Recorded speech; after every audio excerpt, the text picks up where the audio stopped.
Guess what? Guess what? It's Thursday, which is an important day in my life, because Thursday is the day before Friday, and Friday is the day when I get to play the Witness.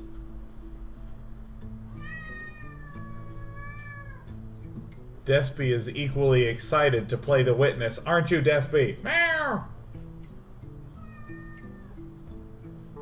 She sounds full of trepidation. Despy! Meow! Angst, anxiety, sadness. Meow! Oh, meow. Meow. I should just do this for an hour and a half and then turn it off. And this is what should actually be shown to television executives when we explain to them that TV is dying. They're like, but what is it that's on the internet that's not on TV? Let's see Day 9. I hear he's been streaming since the very first days of Twitch TV. And it's me looking down and to the left. Meh! Whoa! Meow! Whoa! Classic entertainment. We have now arrived. I'm a little scruffy, I'm a little hairy, and you know what? I'm just gonna let it go. I'm gonna let it go. I'm gonna get a haircut this weekend, but God, there's like way too much hair on my face right now. It's like, it's fucked up. Let me show you what we're playing. We're playing a DreadsteedLock. Isn't that sick? Look at that, summon a Dreadsteed. I can keep poking you one at a time until I clear it all, you know what I mean? Until you don't have anything left. You have no hope, you have no board. And then once I've done that, I guess we just clean up with Mal'Ganis and Lord Jaraxxus. Check this sick shit out. We got Twisting Nether, right? Just to kind of show off the fact that we can kill everything and still have a board. Boom. That's really is the whole deck. It's get Dreadsteeds, poka poka poka, poka poka poka poka poo, and there you go, and then we're done. Would I ever grow a full beard? No. No, I hate having a beard. I hate.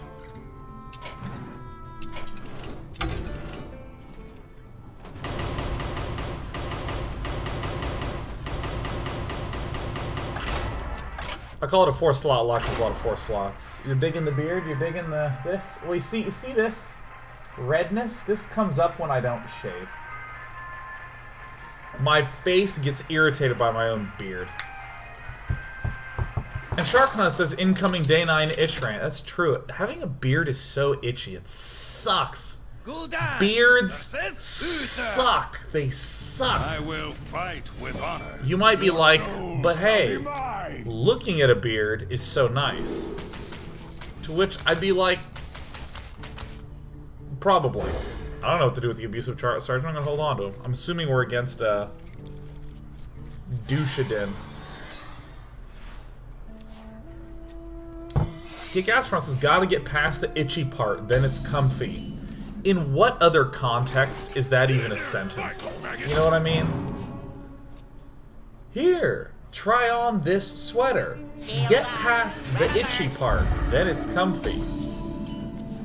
This is my friend Jonathan. If you get past the itchy part, he's very comfy. Boom! So, we're pretty sure that that is, an avenge. Reporting for duty. Really?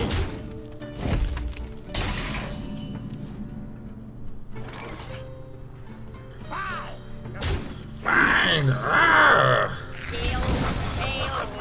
Avenge! These are actually going to be pretty damn relevant. Which is so thick. Use lotion. That kit takes care of itchy. I use a little lotion. I like to use a little lotion for sure.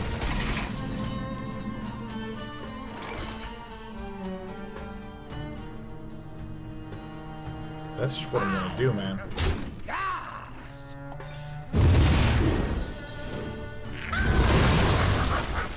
I wish it was a demon. I'm gonna be doing some life taparoo. Cam Lanast Last says that is absolutely correct. Beards are awful and they do the exact same thing to me. The itchiness never actually stops and I just end up with a hairy face rash. God, hairy face rash, that's just... That's it. That is it right there, my friend. Let's get that one out. Ooh. Ping pang. Ding dong. I should have known it all along. Who am I? Kill yourself.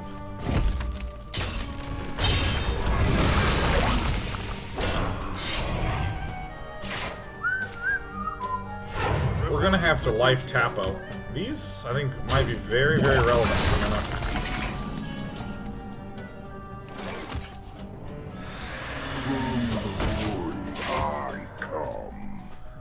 Where's my pal?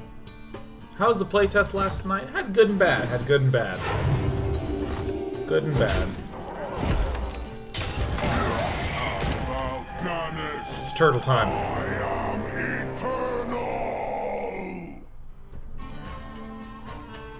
Rendarl says, I hate having a beard, but also hate shaving. It's a vicious cycle. You will love shaving if you get a fucking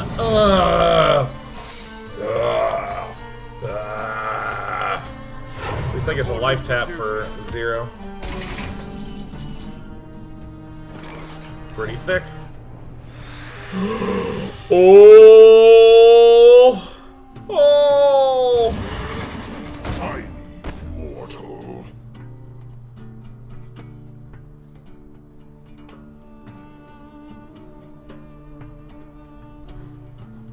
Tiny mortal. I'm gonna do this. Great. I just kill my own Mal'Ganis. Does Iron Beak stop the horses from coming back after killing them? It does. It does. An owl is a counter to horse. Rob Gamer, I'll answer that in a moment.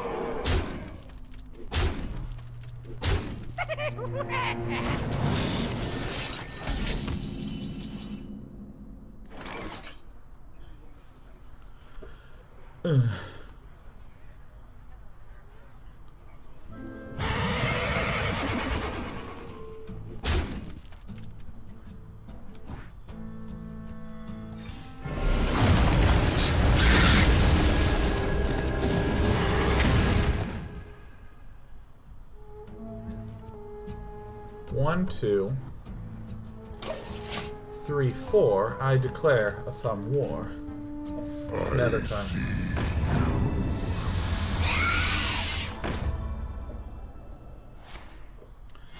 For duty. We're about to do something a little bit dangerous.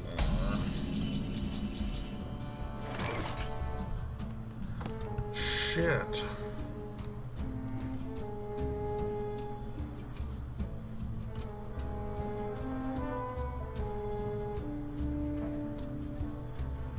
The scourge will consume you.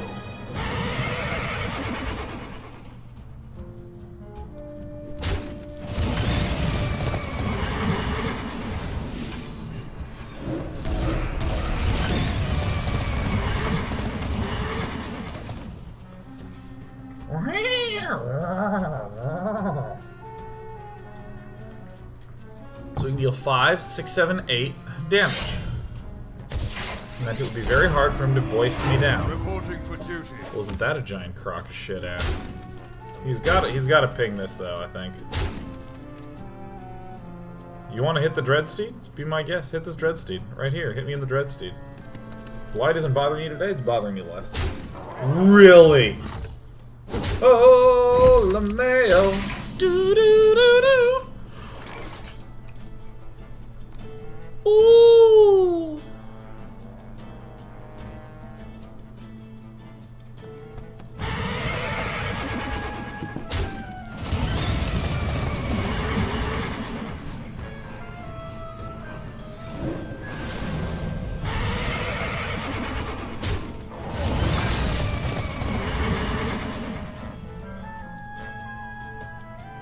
I fucked that up.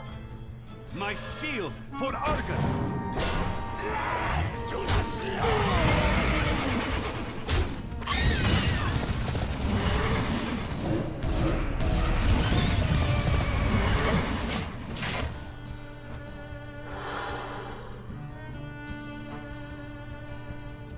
apple on your head.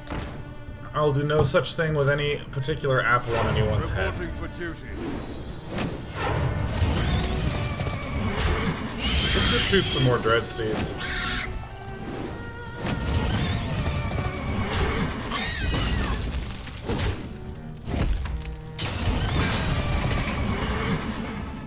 One, 2, 3, 4, 5, 6, 7, 8, 9 damage.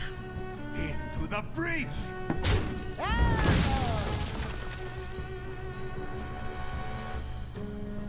My shield for Arthur.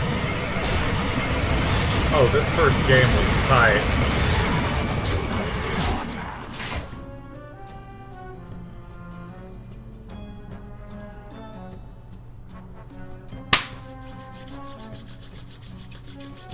The victory is yours. That was sick. That was sick, dude. I like that. I like that quite a bit. That was good. I'm surprised we won that game. That was good. Nay. Nay, indeed. That's a message from Austin. I ate Skittles. It's better than I turned a guy into Skittles. Gul'dan versus Jaina. You asked for it. Your soul shall be mine. I think we want to go ahead and hold on to this. Twisting Nether is pretty sick.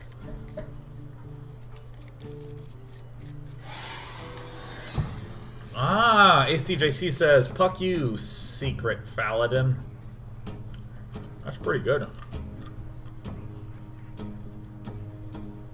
I can fix What do you do when making a deck for Hearthstone? Typically, I just go to hearthstone.com and then I just do that. Boom! Get in there and fight. The insights are incredible! Let's get this Dreadsteed going. So what does happen during a playtest? Well, so first of all, the important thing to note about what a playtest is. I'm going to talk about that. So a playtest, the thing that is closest to being a game designer is a scientist. You are trying to run a series of tests. Ooh, dirty. You're trying to run a series of tests that will help you gain learnings to satisfy your goal of making your game fun. So, when we do a playtest, typically we have some sort of hypothesis or some sort of mechanic that we are specifically testing. Ooh, baby, baby, baby. So, let's see. For instance, we might say we wanted this unit to feel like a long-range sniper. Did it feel that way? Or did it just feel like a unit that just kind of run away and kite with? It's just like a range. We want to really feel like a super fragile sniper. I think that's a very emotional reaction. Oh, am I picking things off from afar? So we would put that into a playtest, we would test it, and we would evaluate, hey, did we succeed at that? Did we not? I mean, he can ping it. That's probably fine for me.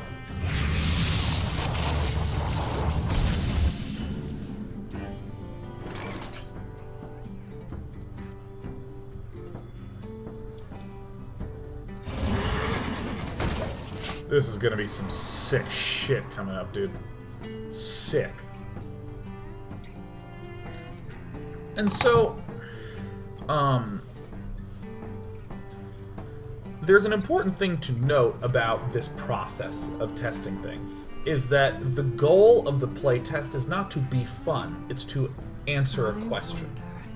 Let's try to identify that, so that over a long period of time you can use this body of knowledge in order to actually make a good game. So I use the really sick, sick, people are typing sick shit in the chat, so I just said that.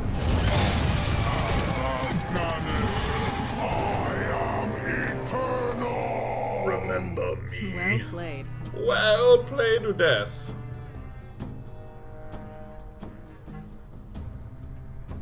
Time runs out on me. Uh-oh.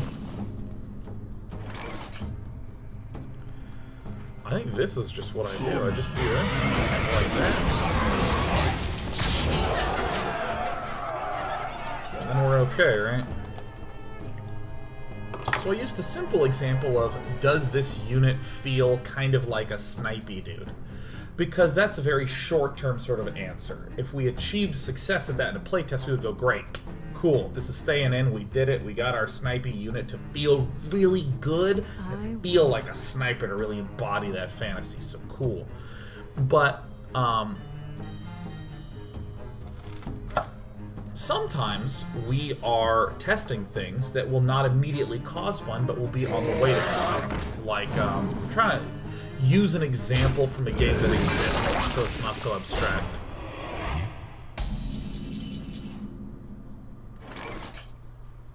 Oh, tight.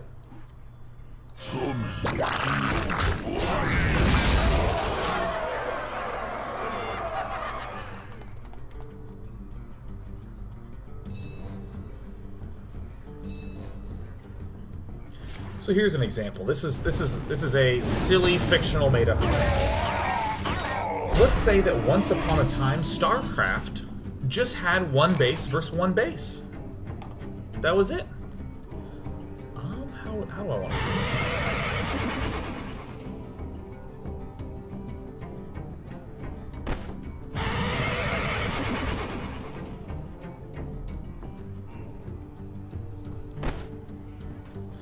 I kind of want to kill this jerk.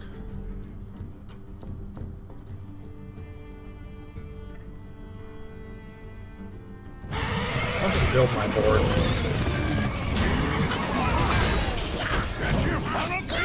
Let's say once upon a time, StarCraft was a one base versus one base game, and they were developing all these tech trees, and that's a pretty fun game. For any of you who have ever played The Hunters, you were one base versus one base for a long time on that map. And so, let's say you're working on this, you say, you know, I'm going to hypothesize. I'm going to just claim that I think the game would be cool if there were a bunch of expansions. If there were all sorts of places you could be, and then you had to weigh building an army and doing your tech stuff versus getting these expansions. So you say, okay, let's come up with a simple test that will allow us to investigate this. Wanna blow something up?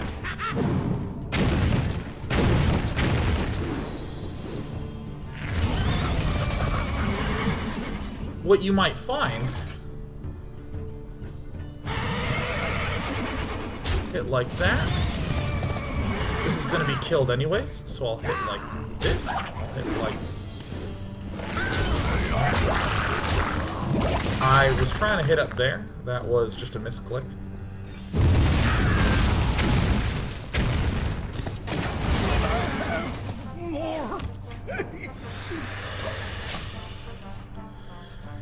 And so you can imagine going from just one base, you say, what's a simple prototype that will allow us to explore the idea of whether having additional expansions are fun? So you just put 2 extra bases on there. So basically a main and a natural for each person. You try to explore that. Right on time.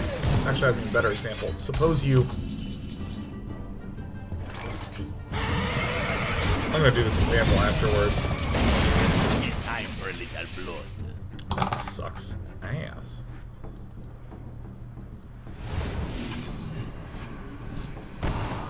He has 2 in hand, and he's already used 1, so I think this is fine. My shield for Argon. No, I'm going to keep trying to power through. So to come back to the original question is, what do you do at a play test? We did a simple example of how we might test a snipey guy unit to see how that feels.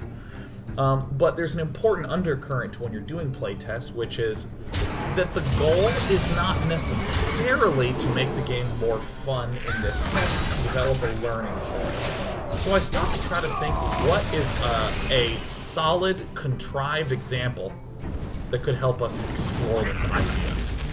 So I said, let's suppose for the moment...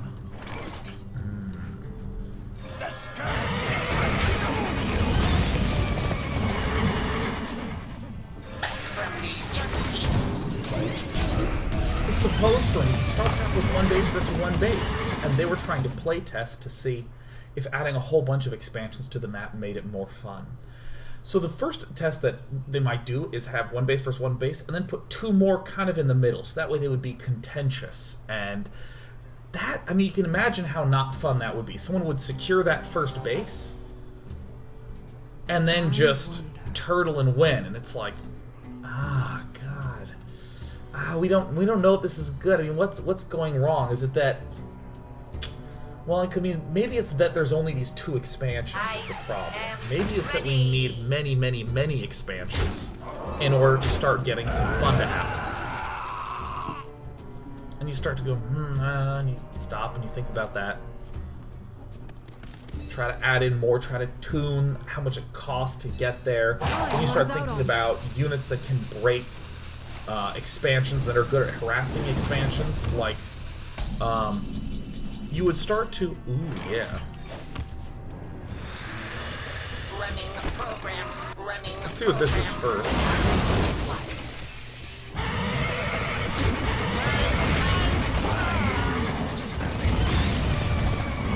Maybe just one. Anyways. Get in there and fight! And so you would go through this playtesting process to start trying to answer questions, and eventually you would wind up with a StarCraft that's kind of like today's StarCraft, where there are a whole bunch of expansions all over the place. There's all these cool, elaborate, neat, nifty strategies. But you can imagine how many bad versions there are leading up to that. So you would start with that very first test, adding additional expansions to the map, and full well accepting and embracing and understanding the idea that it might not actually make the game better in the short term, but in the long term you sort of have a vision that you're pursuing that's going to be good. And there's interesting things like, imagine StarCraft being 1 base versus 1 base. Just imagine that for a moment. Gul'dan versus Thrall. You know what's a unit that's not really very interesting? Shall be mine. Mutalisks, Warp Prism. A lot of units that are used for traditional harassment as we see it, not that cool anymore when there's just the 1 single base. And so, if you are just trying to work on basic economy and production structures, trying to get those to feel good, if you were designing StarCraft, you might not worry about trying to get the expansion layout right first. You might be just focusing on building your 1 small base fun, and then you would need playtest to figure out how to add those extra expansions on in a fun way. So hopefully that's a robust explanation for what we do in playtest without going into specific details. And in fact, there was a test that I did this afternoon. Put this apple on your head. Where I sort of had a sensation that there was a very specific problem that was going on that I wanted to address. I wanted to solve this problem and make it better. And I looked to see, first of all, was the problem that I identified, was that real? Let me go look at a whole bunch of data, a whole bunch of evidence to try to identify this. Oh shit, for some reason I thought I had a coin. Well, doesn't this just suck ass?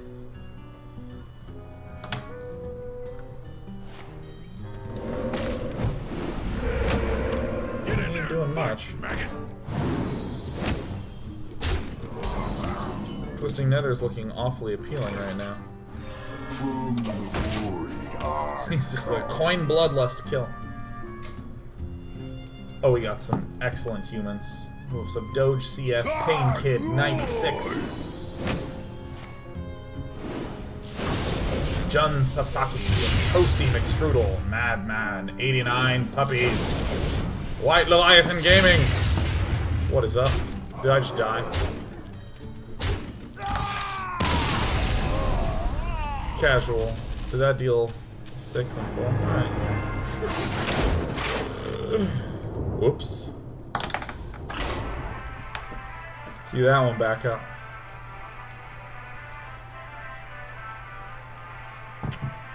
But,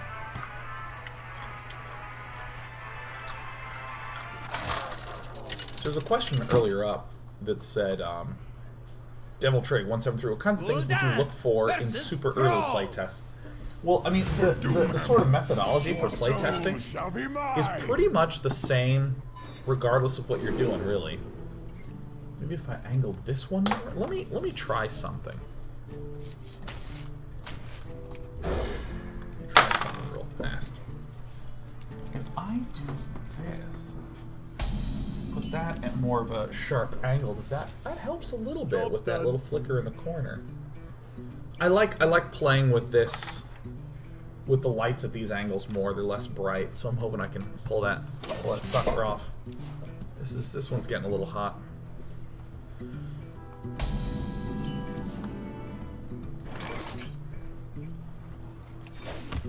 So, I mean, the conceptual framework of what you're doing in a playtest is always the same. It's always that you are trying to gather data. You're just trying to figure out. Buying or selling.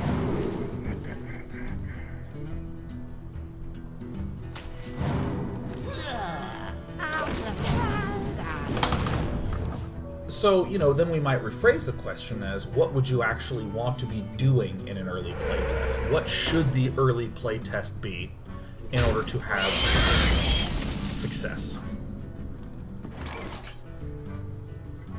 Deal. This sucks, but I'm gonna do this. And I think that for... Oh, crap. We didn't take a break. I think that for early playtests, you just want to be focusing on more important, more fundamental problems earlier on. He messed that one up.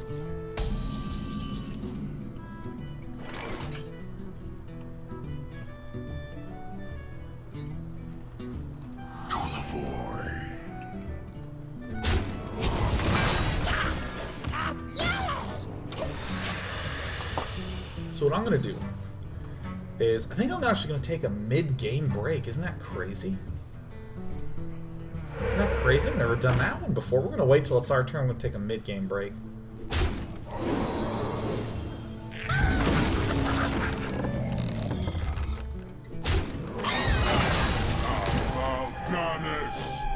I am a turtle! Thank you. Okay, hold on. We'll be right back. Mid-game break.